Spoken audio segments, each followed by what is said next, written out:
Welcome to మనా TV news bulletin. ముందుగా headlines.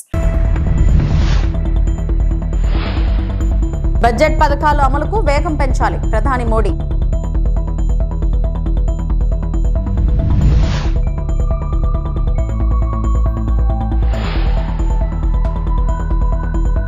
డోన్లో రైతులకు పట్టాదారు పాస్ పుస్తకాలు పంపిణీ చేసిన ఏపీ సీఎం చంద్రబాబు నాయుడు.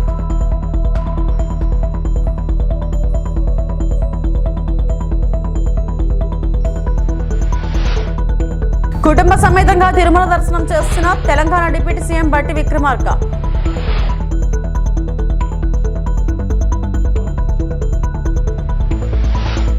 కేంద్ర బడ్జెట్ లో ప్రకటించిన పథకాల అమలును వేగవంతం చేయడానికి ప్రధాని Narendra Modi post budget webinar నిర్వహించారు. సబ్కా సాథ్ సబ్కా వికాస్, ప్రజల ఆశయాల నెరవేర్పు అనే అంశంపై జరిగిన ఈ సమావేశంలో దేశ అభివృద్ధి దిశగా ప్రభుత్వ ప్రణాళికలను ప్రధాని వివరించారు. ప్రధాని మాట్లాడుతూ కేంద్ర బడ్జెట్ దేశ ఆర్థిక అభివృద్ధిని మరింత వేగవంతం చేసే విధంగా రూపొందించబడిందన్నారు. రైతులు, మహిళలు, యువత, మధ్యతరగతి ప్రజల అభివృద్ధికి అనేక పథకాలు బడ్జెట్ లో ప్రవేశపెట్టామని తెలిపారు. మౌలిక వసతుల అభివృద్ధి, డిజిటల్ టెక్నాలజీ వినియోగం, స్టార్టప్ల ప్రోత్సాహం, పరిశ్రమల పెట్టుబడులు పెంపు వంటి అంశాలపై ప్రభుత్వం ప్రత్యేక దృష్టి పెట్టిందన్నారు. దేశంలో ఉపాధి అవకాశాలు పెంచేందుకు ప్రైవేట్ రంగం, పరిశ్రమలు, యువత భాగస్వామ్యం అవసరమని ప్రధాని పిలుపునిచ్చారు. అదేవిధంగా మహిళా సాధికారిత, గ్రామీణాభివృద్ధి, వ్యవసాయ రంగం బలోపేతం వంటి అంశాలు కూడా కేంద్ర బడ్జెట్ లో ముఖ్యంగా ప్రస్తావించబడ్డాయని తెలిపారు. ఈ వెబినార్ లో కేంద్ర మంత్రులు, రాష్ట్ర ప్రభుత్వ ప్రతినిధులు, పరిశ్రమల ప్రతినిధులు, స్టార్టప్ సంస్థలు మరియు వివిధ రంగాల నిపుణులు పాల్గొన్నారు. इन जन आकांक्षाओं की पूर्ति का बहुत बड़ा माध्यम education, skill, health, tourism, sports, culture ऐसे मूलभूत सेक्टर्स हैं. इसलिए इस वेबिनार में हम इन महत्वपूर्ण आयामों पर चर्चा कर रहे हैं. बजट घोषणाओं के इंप्लीमेंटेशन के लिए इन विषयों से जुड़े सभी एक्सपर्ट्स, पॉलिसी मेकर्स और स्कॉलर्स, एंटरप्रेन्योर्स और मेरे युवा साथी, आप सभी के विचार और सुझाव बहुत अहम है. मैं आप सभी का इस चौथे बजट वेबिनार के इस सत्र में स्वागत करता हूं, अभिनंदन करता हूं. साथियों, भारत आज प्रिवेंटिव और होलिस्टिक हेल्थ के लिए एक विशाल विजन पर काम कर रहा है. రాజ్యసభలో మిడ్ ఈస్ట్ సంక్షోభం, గల్ఫ్ దేశాల్లో ఉన్న భారతీయుల పరిస్థితిపై మాట్లాడారు. మధ్యప్రాచ్యంలో కొనసాగుతున్న ఉద్రిక్త పరిస్థితులపై కేంద్ర ప్రభుత్వం అప్రమత్తంగా ఉందని విదేశాంగ మంత్రి ఎస్ జయశంకర్ తెలిపారు. రాజ్యసభలో మాట్లాడుతూ గల్ఫ్ దేశాల్లో ఉన్న భారతీయుల భద్రతపై ప్రభుత్వం ప్రత్యేక దృష్టి పెట్టిందన్నారు. అక్కడి పరిస్థితులను భారత ప్రభుత్వం నిరంతరం పర్యవేక్షిస్తుందని చెప్పారు. అవసరమైతే భారతీయులను స్వదేశానికి తరలించేందుకు తగిన చర్యలు తీసుకుంటామని స్పష్టం చేశారు. అలాగే భారత రాయబార కార్యాలయాలు 24 గంటలు పనిచేస్తూ భారతీయులకు సహాయం అందిస్తున్నాయని తెలిపారు. అత్యవసర పరిస్థితుల్లో భారతీయులు ఎంబసీలను సంప్రదించాలని సూచించారు. మధ్యప్రాచ్యంలో పరిస్థితులు మారుతున్న నేపథ్యంలో భారతీయుల భద్రతే ప్రభుత్వానికి ముఖ్యమని జయశంకర్ పేర్కొన్నారు. The Indian Embassy in Tehran issued another advisory on 14 February urging Indian nationals, including students, pilgrims, business persons and tourists, to leave Iran by all available means of transport, including commercial flights. They were asked to contact the embassy for any assistance and provided with 24/7 helplines. This was again reiterated in strong terms through another advisory on 23 February. Some heeded these advisories and have left the country. However, many others have disregarded them and remain in Iran. We are also in touch with our fishermen who operate out of Iran. This was the situation till 28 February 2020.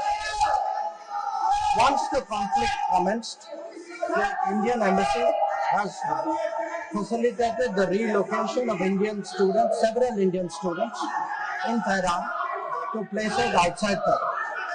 An advisory update with emergency contact helplines was issued on 3 March. Similarly, facilitation was extended to pilgrims for their internal movement. Indian nationals who were in Iran for business reasons were assisted to cross over to Armenia and return home. The embassy in Tehran remains fully operational, in fact, on the highest alert. They are totally. Chandrababu Naidu Dhone నియోజకవర్గంలో నిర్వహించిన రైతు సంక్షేమ కార్యక్రమంలో పాల్గొన్నారు. ఈ సందర్భంగా రైతులకు pattadar pass పుస్తకాలను పంపిణీ చేశారు. ఈ కార్యక్రమంలో మాట్లాడిన ముఖ్యమంత్రి రైతుల భూముల హక్కులను రక్షించడం ప్రభుత్వ ప్రధాన లక్ష్యమని తెలిపారు. పట్టదారు పాస్ పుస్తకాల ద్వారా రైతులకు తమ భూములపై పూర్తి హక్కులు లభిస్తాయని చెప్పారు.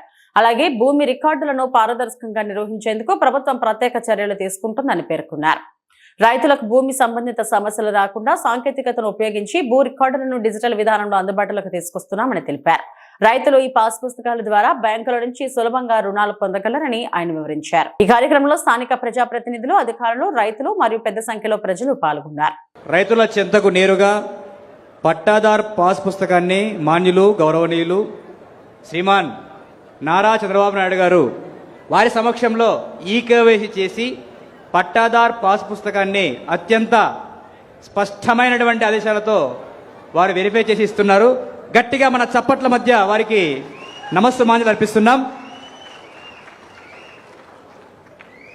పారదర్శక పాలనకు నా సమక్షంలో ఎట్ట జరిగిందో చూస్తాను. అదే సమయంలో గ్రామ సభలు పెట్టాలి, ప్రొసీజర్ ప్రకారం చేయాలి. మీరు సర్వే చేసేటప్పుడు మీ సమక్షంలో చేయాలి. మీరు ఆమోదించిన తర్వాత ఒక డ్రాఫ్ట్ నోట్ తయారు చేయాలి. దానిపైన మీ యొక్క ఆమోదం ఈకేవైసీ తీసుకోవాలి. మీరు ఓకే అంటే ఆ ప్రూఫ్ పెట్టుకొని అప్పుడు ప్రింటింగ్ ప్రెస్ పంపిస్తాం. మళ్ళా వచ్చిన తర్వాత మీకు చూపించి ఇదే మరిగా చదివించి ఎక్కడ కూడా ఒక చిన్న పొరపాటు లేకుండా, ప్రింట్ మిస్టేక్ లేకుండా, స్పెల్లింగ్ మిస్టేక్ లేకుండా మీకు ఇచ్చే బాధ్యత నేను తీసుకున్నానని మీ అందరికీ హామీ ఇస్తున్నా. ఇక్కడ కూడా మీరు ఒకటి గుర్తుపెట్టుకోవాలి, ఒక్క రూపాయి కూడా అవినీతి జరగకూడదు.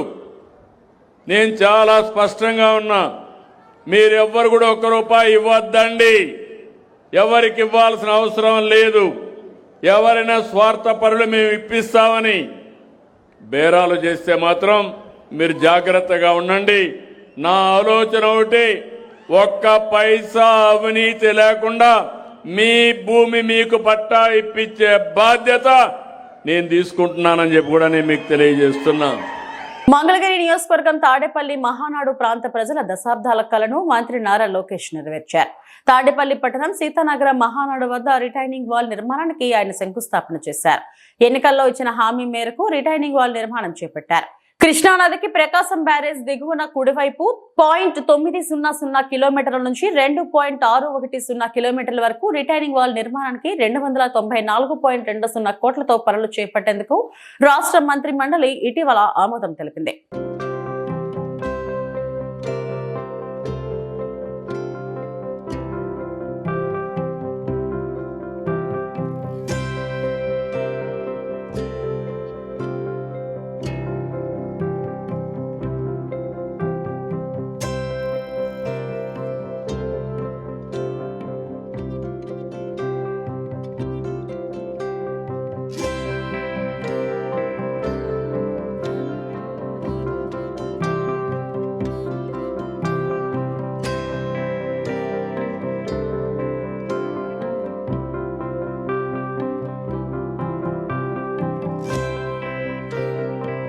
తెలంగాణ డిప్యూటీ సీఎం బట్టి విక్రమార్క తిరుమల శ్రీనివాసుని దర్శించుకున్నారు. శ్రీవారి దర్శనార్థం కుటుంబ సభ్యులతో కలిసి తిరుమలకు చేరుకున్న బట్టి వీఐపీ బ్రేక్ ప్రారంభ దర్శన సమయంలో శ్రీవారిని దర్శించుకున్నారు. దర్శనానంతరం రంగనాయకుల మండపంలో వేద పండితులు వేదాశీర్వచనం పలకగా ఆలయ అధికారులు స్వామివారి వస్త్రంతో సత్కరించి శ్రీవారి తీర్థ ప్రసాదాలను అందజేశారు.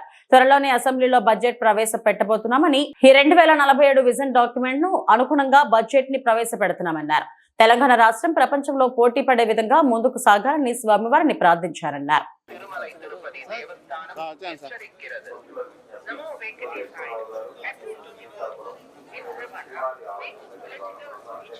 and create perception of disgrace and posting them on social media is strictly prohibited. Legal action will be taken against the violators.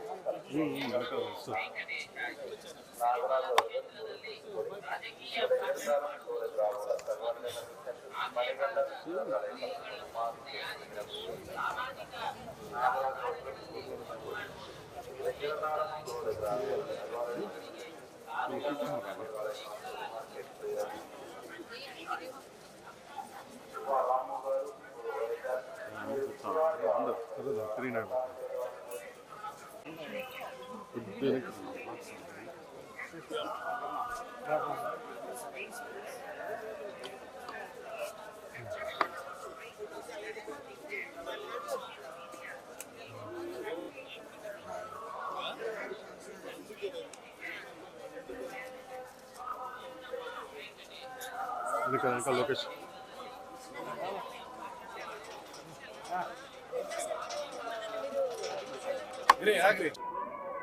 పరమ పవిత్రమైనటువంటి శ్రీ తిరుమల తిరుపతి వెంకటేశ్వర స్వామి వారి దర్శనార్థమై నేను కుటుంబ సభ్యులతో ఇక్కడ రావడం జరిగింది.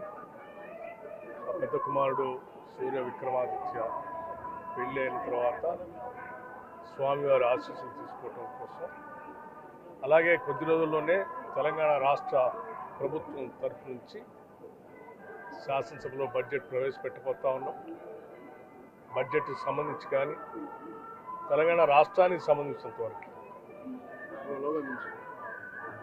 ఆర్థిక, సామాజిక, రాజకీయ అభివృద్ధితో పాటు తెలంగాణ రాష్ట్రం ప్రపంచంతో పోటీపడే స్థాయిలో అభివృద్ధి చెందాలని, దానికి కావలసిన వనరులన్నీ కూడా సమకూరాలని, తెలంగాణ రాష్ట్రం మేము 2047 విజన్ డాక్యుమెంట్ ఏ రకంగా అయితే ముందు తీసుకుంటున్నామో ఆ స్థాయిలో అభివృద్ధి జరగడానికి కావలసినటువంటి సహాయ సహకారాలు, స్వామివారి ఆశీస్సులు, ఆర్థిక వనరులు, సంక్షేమం, అభివృద్ధి, అట్లాగే ఇన్ఫ్రాస్ట్రక్చర్ అన్నిటితో కలిసినటువంటి సమగ్ర అభివృద్ధితో కూడిన తెలంగాణ రాష్ట్రం ముందుకు ఎదిగేటట్టుగా, అట్లాగే రెండు రాష్ట్రాలు కూడా ఎదగాలని, అభివృద్ధి చెందాలని, ప్రపంచవ్యాప్తంగా ఉన్నటువంటి తెలుగు వాళ్ళంతా కూడా సుఖంగా, సంతోషంగా ఉండాలని, ఆ రకంగా ఆశీర్వదించాలని భగవంతుడు. ఎమిగ్నూరు పట్టణంలోని మున్సిపల్లో MLA doctor BV జయనాగర్ Reddy Andhra Pradesh ముఖ్యమంత్రి సహాయ నిధి చెక్కులను ఎమిగ్నూరు నియోజకవర్గ లబ్ధిదారులకు పంపిణీ చేశారు.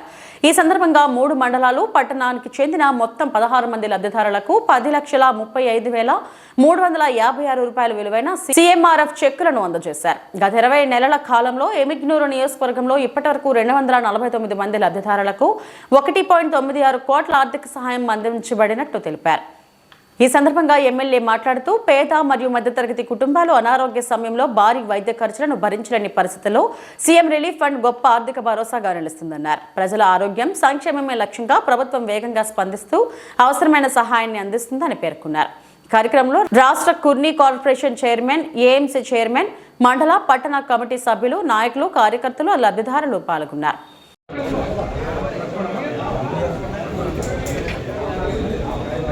బొగుడే నీలకంఠప్ప సార్, బొగుడే నీలకంఠప్ప, ముగిదిపేట 3వ వార్డు సార్.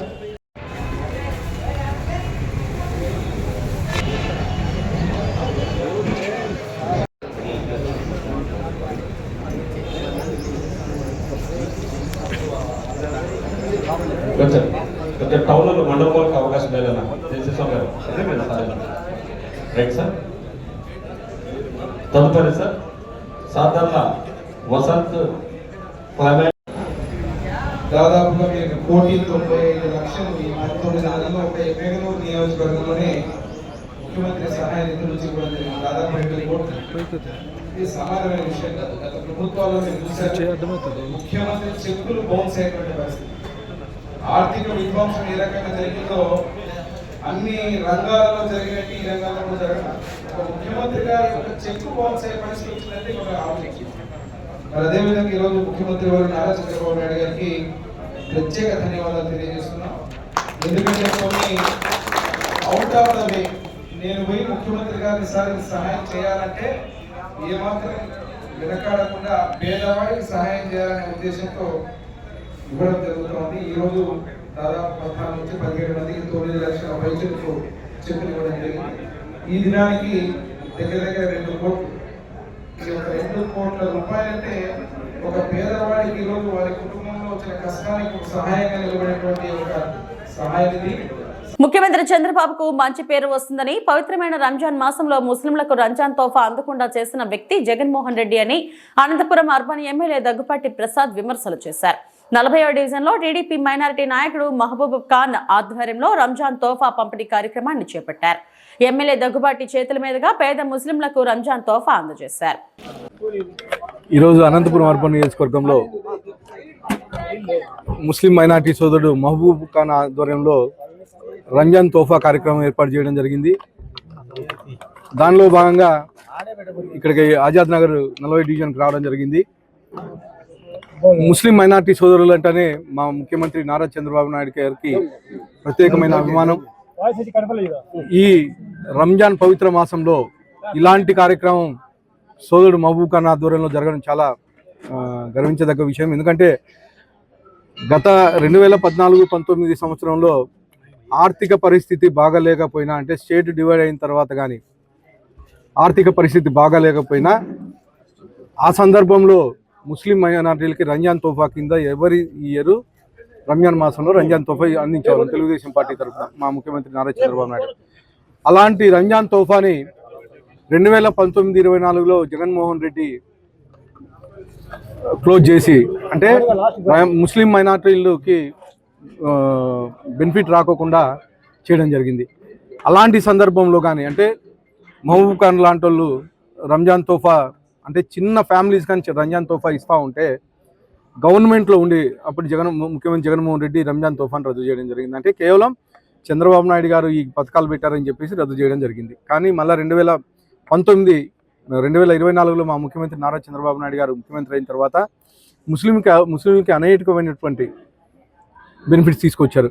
ముఖ్యంగా ఇమాం మౌజూద్కి దాదాపు 90 కోట్ల రూపాయలు పెండింగ్ ఉంది వైఎస్ఆర్సీపీ గవర్నమెంట్లో. ఆ 90 కోట్ల రూపాయలు రిలీజ్ చేయడమే కాకుండా ముస్లిం మైనార్టీ సోదరులకు అనేకమైనటువంటి గతంలో దుల్హన్ పథకం ఉంది. దాని కళ్యాణ లక్ష్మి ద్వారా ఈరోజు 60 లక్షల రూపాయలు ఇవ్వడం జరుగుతూ ఉంది. అలాగే హజ్ యాత్ర ఎవరన్నా పోయే వాళ్ళకి 60,000 రూపాయలు ఈరోజు మా తెలుగుదేశం ప్రభుత్వం అందించడం జరుగుతుంది. ఇవే కాకుండా మసీదులకి, అంటే రంజాన్ మాసం వస్తుందని చెప్పేసి మసీదులకు కానీ అప్పుడు ఏవైతే బకాయిలు పెండింగ్ ఉన్నాయో అవి కానీ ఇవ్వడం జరిగింది. ముఖ్యంగా అనంతపురం అర్బన్ నియోజకవర్గంలో 2 నెలల కిందటే రంజాన్ మాసం వస్తుందని చెప్పేసి మా మున్సిపల్ కమిషన్ను ఆదేశించి మొత్తం అక్కడ ఉండే మౌలిక సదుపాయాలు, అంటే టాయిలెట్స్ అయితే ఏమి, వాటర్ ఫెసిలిటీ అయితే ఇవన్నీ ఏర్పాటు చేయడం జరిగింది. అంటే అక్కడ ఏమైనా రిపేర్లు కానీ లేకపోతే వాటర్ రాకపోవడం ఇలాంటివి ఏమైనా ఉన్నా కానీ అన్నీ దాదాపు 120 మసీదులకి ఈరోజు అనంతపురం అర్బన్ నియోజకవర్గంలో చేయడం జరిగింది. ఇవే కాకుండా ఈ గత 6 నెలల్లో జామా మసీద్ దగ్గర 1,10 లక్షల రూపాయలతో డెవలప్మెంట్ వర్క్స్ జరుగుతుంది. గతంలో మేయర్ ఎక్కడే కానీ ముస్లిం మైనార్టీ వర్క్ అయి నుండి ఎక్కడే కానీ ఏ మసీద్ కానీ రూపాయి ఇచ్చిన దాఖలు లేవు. కనీసం ఎక్కడే కానీ కాంపౌండ్ వర్క్ ఇచ్చిన దాఖలు లేవు. కానీ మా తెలుగుదేశం ప్రభుత్వం వచ్చిన తర్వాత దాదాపు 1,10 లక్షల రూపాయలతో జామా మసీద్లో లైటింగ్ అయితే ఏమి, అలాగే కాంపౌండ్ వాళ్ళు అయితే ఇవన్నీ చేయడం జరుగుతుంది. ఇవే కాకుండా వచ్చే 3-3.5 సంవత్సరాలు మా తెలుగుదేశం ప్రభుత్వం తరఫున అనేకమైనటువంటి అభివృద్ధి కార్యక్రమాలు ముస్లిం మైనారిటీకి చేపడతామని చెప్పి తెలియజేస్తూ, తిరుమల తిరుపతి దేవస్థానం వద్ద నెయ్యి నిల్వలు తక్కువగా ఉన్నాయని వైఎస్ఆర్సీపీ నాయకుడు భూమన కరుణాకర్ రెడ్డి ఆరోపించారు.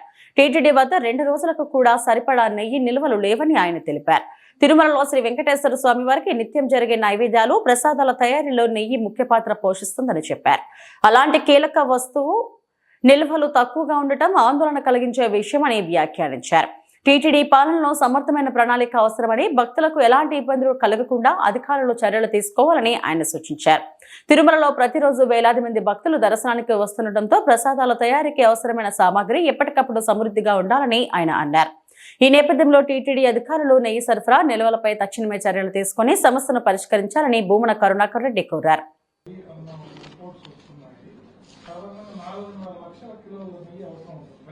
అవునండి, అదే కదా మీకు పెట్టాను. ఇప్పుడు ఈ రోజు రిపోర్ట్ ఇది నేను ఇస్తున్నటువంటిది.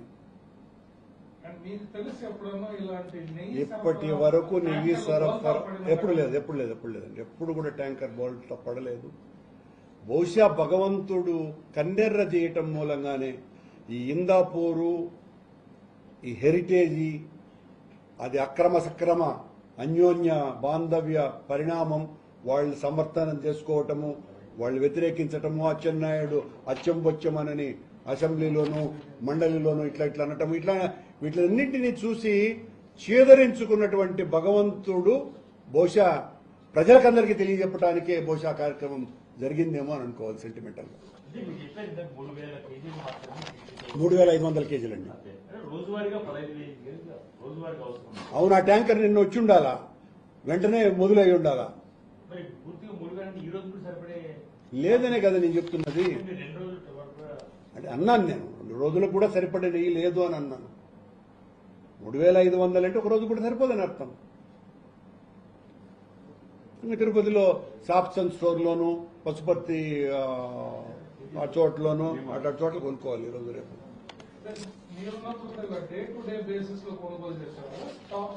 ఎప్పుడు కూడా స్టాక్ ఉంటుందండి నెయ్యి. అలా డే టు డే కొనేదానికి ఇదేమన్నా చిల్లర అంగడి కాదు, లేకపోతే స్వీట్ దుకాణం కాదు. వెంకటేశ్వర స్వామి ఆలయం చాలా పకడ్బందీ అయినటువంటి నిర్మాణం ఉన్నటువంటి సంస్థ అది. ఎంతసేపు నెయ్యి కల్తీ కల్తీ కల్తీ అని మా మీద ఆరోపణలు చేయటమే తప్ప ఆ నెయ్యిని ఎట్లా ప్రొటెక్ట్ చేసుకోవాలి, ప్రొక్యూర్ చేసుకోవాలి, దాన్ని స్టాక్ ఎట్లా ఉంచుకోవాలి, ఇలాంటి పూర్తిగా మర్చిపోయినారు. అసలు విషయాలు మర్చిపోయి దాడులు చేయడానికే కాలం అంతా కూడా వెళ్లబుచ్చటం కారణంగానే ఈ రకమైనటువంటి ఇబ్బందులు టీటీడీకి వస్తున్నాయి.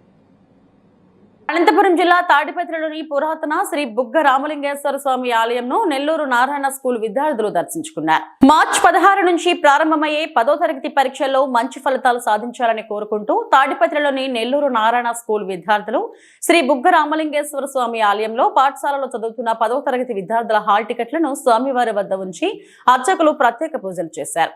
ప్రత్యేక పూజలు నిర్వహించి హాల్ టికెట్లను తీసుకుని అర్చకుల ఆశీర్వాదాలు పొందారు. ఈ సందర్భంగా ఆలయ విశిష్టత, చారిత్రక ప్రాధాన్యం గురించి విద్యార్థులకు వివరించారు.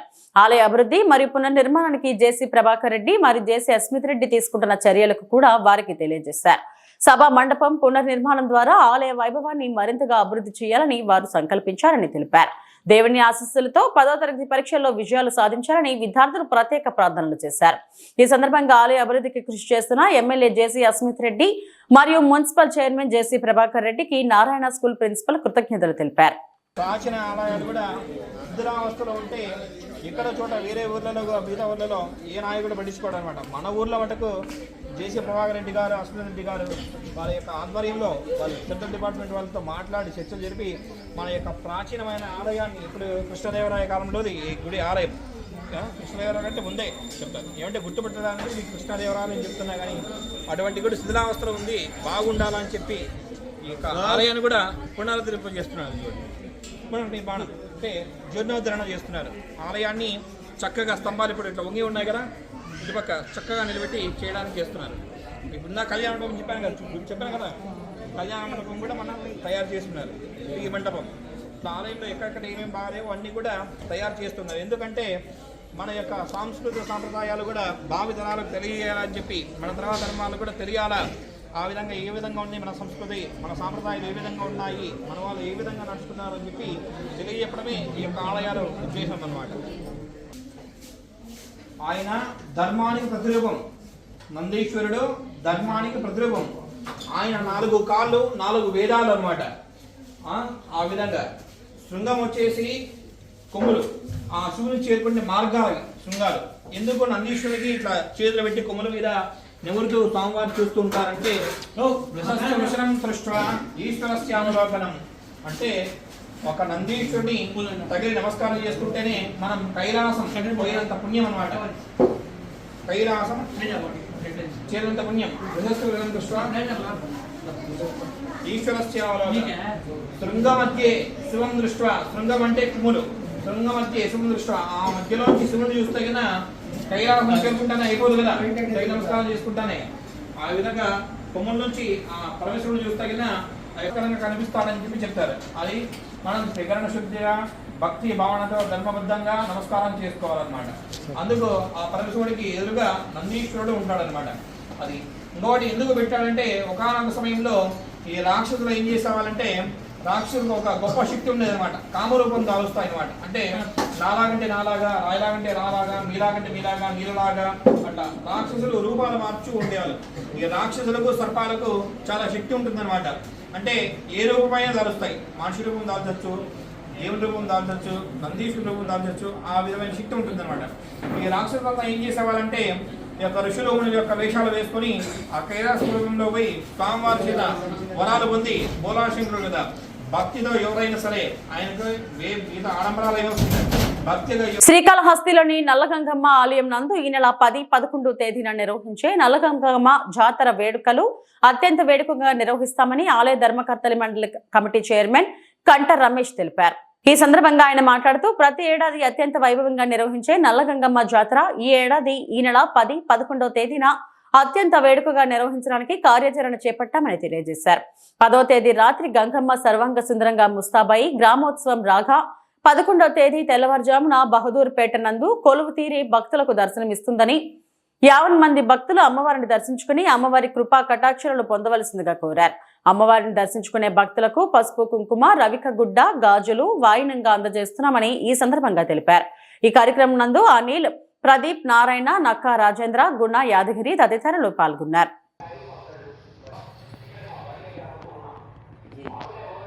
అందరికీ నమస్కారం. బహదూరుపేట చెట్టు వద్ద వెలసిన శ్రీ శ్రీ నల్లగంగమ్మ తల్లి జాతర అత్యంత వైభవంగా మంగళవారము, బుధవారం అనగా 10వ తేదీ రాత్రి బయలుదేరట, 11వ తేదీ నిలుపుట, 11వ తేదీ రాత్రికి బయలుదేరట జరుగును. కావున 50 మంది భక్తులు అమ్మకు అనుగ్రహం పొందాలని తీసుకొని ఆమె యొక్క కృపా కటాక్షాలకు పాత్రలవ్వాలని మరీ కోరుకుంటున్నాను. అలాగే అమ్మకు సమర్పించవలసిన కానుకలను త్వరగా ఇవ్వవలసిందిగా మరీ కోరుతున్నాను. ఇవి ఇప్పటివరకు నా బులెటిన్ అప్డేట్స్.